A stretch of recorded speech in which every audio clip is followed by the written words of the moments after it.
City India news, महाराष्ट्रातील लोकप्रिय news channel.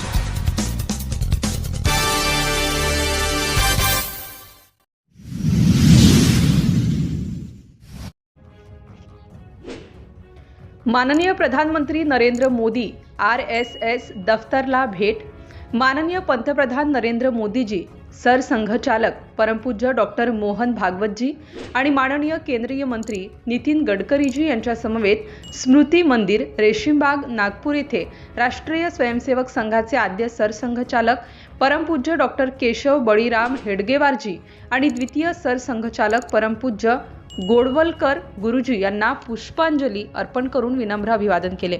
माननीय प्रधानमंत्री नरेंद्र मोदी जी, सरसंघचालक परमपूज्य डॉक्टर मोहन भागवत जी एवं माननीय केंद्रीय मंत्री नितिन गडकरी जी इनके साथ स्मृति मंदिर, रेशीमबाग, नागपुर में राष्ट्रीय स्वयंसेवक संघ के प्रथम सरसंघचालक परमपूज्य डॉक्टर केशव बलिराम हेडगेवार जी एवं द्वितीय सरसंघचालक परमपूज्य गोलवलकर गुरुजी को पुष्पांजलि अर्पण कर विनम्र अभिवादन केलं। सिटी इंडिया न्यूज साठी प्रतिनिधी नितेश गव्हाणे, सावनेर।